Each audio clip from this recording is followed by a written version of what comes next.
ತಪ್ಪು ಮಾಡದಿದ್ದರೂ ವಿನಾಕಾರಣ ತಪ್ಪು ಮಾಡಿದ್ದಾನೆ ಅಂತ ಅಪವಾದ ಹಾಕಿ ಅಂಥವರ ಕಣ್ಣೀರು ಸುರಿಸುವಂತೂ ಮಾಡಬಾರದು.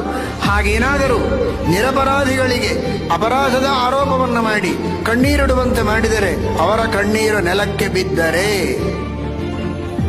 ಮಕ್ಕಳು, ಪುತ್ರ ಸಂಪತ್ತು, ಪಶು ಸಂಪತ್ತು, ಐಶ್ವರ್ಯ, ಮನೆ ಎಲ್ಲವೂ ಹಾಳಾಗಿ ಹೋಗ್ತದೆ. ನೋಡಿ, ಇದನ್ನ ನೋಡಿ.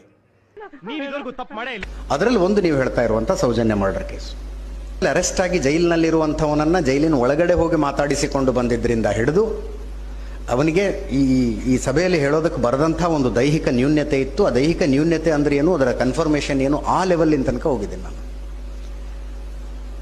ಹೀಗಾಗಿ ಸೌಜನ್ಯ ಮರ್ಡರ್ ಕೇಸ್ನಲ್ಲಿ ಇದುವರೆಗೂ ಆಗಿರುವ ತನಿಖೆಗೂ ಮತ್ತು ಸತ್ಯಾಂಶಕ್ಕೂ ವ್ಯತ್ಯಾಸ ಇಲ್ಲ. ಯಾರ್ಯಾರ ಮೇಲೆ ಆರೋಪ ಇದೆ, ಅವರು ಕೊಲೆ ನಡೆದ ಸಂದರ್ಭದಲ್ಲಿ ಆ ಜಾಗದಲ್ಲಿದ್ರ ಅಥವಾ ಎಷ್ಟೆಷ್ಟು ದೂರದಲ್ಲಿದ್ರು ಅಂತ. ಕೆಲವರಂತೂ 60 ಕಿಲೋಮೀಟರ್ ದೂರದಲ್ಲಿದ್ರು.